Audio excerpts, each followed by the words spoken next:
पांचवें सोमवार की पशुपतिनाथ व्रत की पूजन विधि किस तरह करनी है। तो ये सुबह की पूजा है की थाली है और इसके लिए मैंने थाली लगा ली है। मैंने पहले ले लिया है अबीर, 2 बाती। रेगुलर जैसी पूजा की है चारों बार उसी तरह सुबह की थाली लगेगी। तो काली तिल और अक्षत, सिंदूर, चंदन, हल्दी, घी बातियों में डाल लिया। माचिस अपनी ही लेनी है बाती जलाने के लिए, आरती करने के लिए। और इसमें पंचामृत था ऑरेंज वाली डिब्बी में, और 2 जनेऊ, 2 सुपारी, मीठा जैसे मैंने माखन मिश्री ली है तो इन सबको ले लेंगे। और फूल बेलपत्र भी मैंने ले ली है।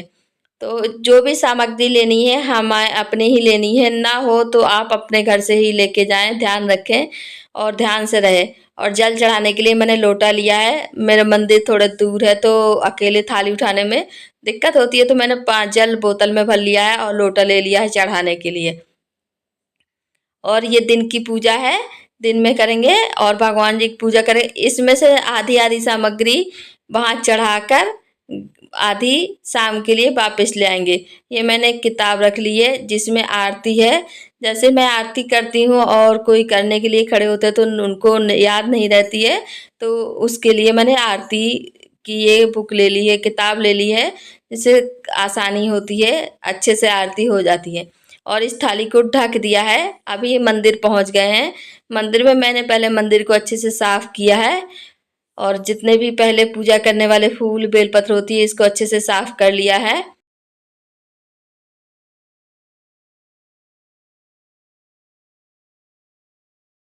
अब पहले शिव जी को जल चढ़ाएंगे और जल चढ़ाने के बाद जो पंचामृत डिब्बी में भर के ले गई थी, क्योंकि हर सामग्री को थाली में सजा कर ले जाना आसान नहीं होता है। बाहर की मंदिर की पूजा करते हैं तो दिक्कत होती है, तो इसलिए मैं डिब्बी में ही सब सामान रख लेती हूँ। और इस पंचामृत आधा चढ़ाया है, आधा शाम के लिए रख लिया है। फिर मैंने जल अर्पण फिर से किया है। अब हम बेलपत्र और फूल बेलपत्र चढ़ाएंगे। जो भी पूजा की सामग्री है, पंचामृत, बेलपत्र, फूल या फिर जल, अबीर, काली तिल, सिंदूर और सुपारी, जो भी सामग्री जितनी भी है उससे आधी आधी सब चढ़ा देंगे और बाकी शाम को चढ़ाएंगे बची हुई सामग्री। तो मैंने बेलपत्र और फूल थोड़े सुबह चढ़ा दिए थे और 5वें दिन का व्रत है तो मैंने थोड़े से शाम के लिए भी बचा लिए हैं।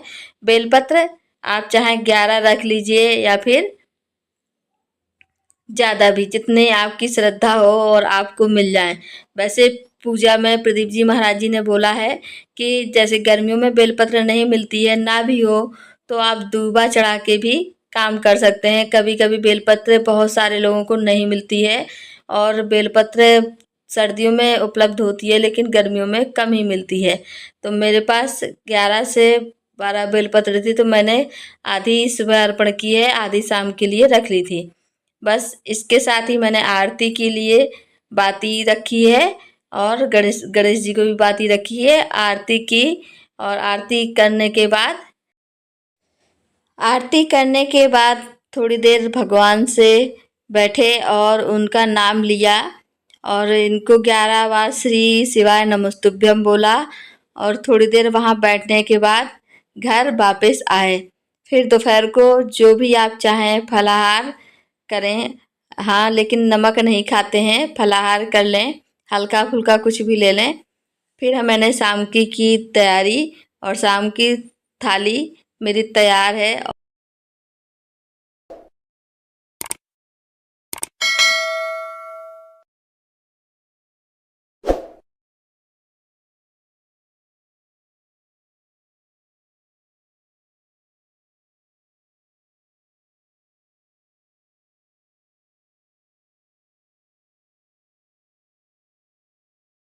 इसमें है 3 दोने का प्रसाद जो 3 भाग में बटेगा।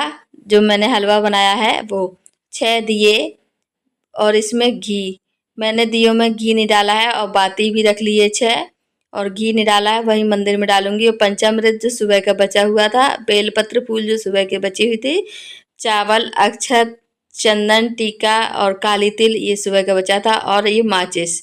इसमें मैंने एक्स्ट्रा में जो लेते हैं 5वें में, वो 108 मैंने चावल के दाने लिए हैं।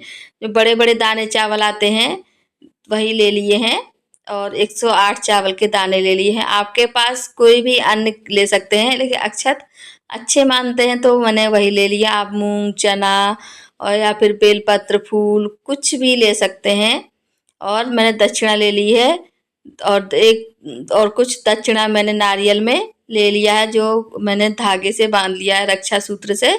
सो ये आंटी जी ने बताया था कि ऐसा करना, रक्षा सूत्र में दक्षिणा बांध लेना। और ये जो एक्स्ट्रा दक्षिणा रखी है वो राधा रानी के लिए, जो मंदिर में मुझे मिली थी, तो मैं उसके पैर छूती हूँ हमेशा और उसको देती हूँ। तो सुबह वो कह भी रही थी मुझे लेना है कुछ, तो मैंने उसके लिए ले ली है। और जल ले लिया है, लोटा ले लिया है, जल ले लिया है बोतल में, जो सुबह का बचा था। शाम को कुछ भी अलग नहीं लेना है, सिर्फ अक्षत लिए हैं और थोड़े से मैंने दक्षिणा ली है। दक्षिणा श्रद्धा के अनुसार ही लें, जितनी आपकी श्रद्धा हो। सो मंदिर पहुंच गए हैं। मंदिर में पहले मंदिर को अच्छे से साफ कर लिया है, और मेरी अम्मा भी गई हैं और सभी परिवार के सदस्य गए हैं। तो इनको पहले से मैंने पहले साफ किया। फिर अभी मैं पंचामृत से शुरुआत करूंगी, पंचामृत इनको अर्पण करूंगी। सुबह की थाली में जो भी रखा हुआ सामान था, जो बचा हुआ था, वो उनको अर्पण कर देंगे और प्रसाद को 3 भाग में बांट देंगे। प्रसाद बांट दिया है। अभी जब सारी पूजा निपटा देंगे और आरती कर लेंगे, जो 108 मैंने अक्षत रखे थे उनको 108 बार एक एक चावल का दाना अर्पण करेंगे, और श्री शिवाय नमस्तुभ्यम और अपनी प्रार्थना भगवान के सामने बोलेंगे, जिस मन्नत से आपने पूजा और व्रत किया है। अभी मुझे पता चला था कि प्रसाद जो लगाते हैं उसमें बेलपत्र जरूर रखनी चाहिए, तो आप भी यही करें। प्रसाद 3 भाग में रख लिया है, और इसमें मैंने बेलपत्र जो भगवान को चढ़ाई थी वो रख लिए हैं। प्रसाद जो आप एक लेंगे, खाएंगे, उसमें ये वो बेलपत्र भी साथ में खा लें।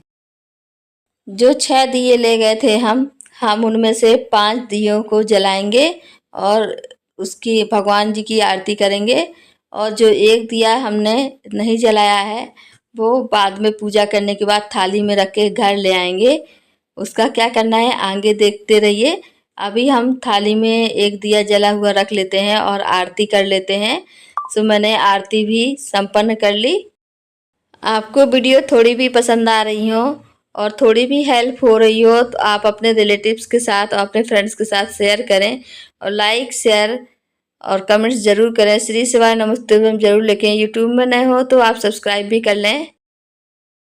आरती करने के बाद मेरी सारी पूजा संपन्न हो गई। अभी मेरे अक्षत रह गए थे, तो मैंने 108 बार एक एक अक्षत को लेके भगवान जी को चढ़ाया और अपनी मन्नत भगवान के सामने रखी और भगवान का नाम लिया और उनसे बातें करते रहे। क्योंकि कहते हैं जो भी मन में हो भगवान के सामने जाके बोल देना चाहिए, क्योंकि जो चीज़ हम किसी और से उम्मीद नहीं कर सकते हैं, भगवान से कह सकते हैं, कर सकते हैं, और मन को इससे शांति भी बहुत मिलती है।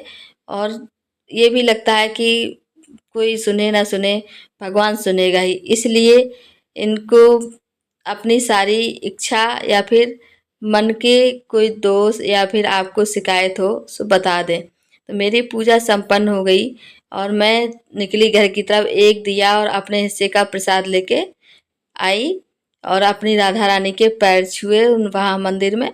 तो बस यहाँ आके दरवाजे के राइट हैंड में सीधे हाथ तरफ स्वास्तिक बनाया पहले, और फिर स्वास्तिक बना के 11 बार श्री शिवाय नमस्तुभ्यम बोलेंगे। और यहाँ भी अपनी इच्छा भगवान के सामने रखेंगे, और जो दिया हम लाए हैं जो जलाया नहीं था मंदिर में, वो यहाँ जलाएंगे भगवान का नाम लेकर। और इसमें भी घी डाल दें जिसमें ये थोड़ी देर जलता रहे दिया।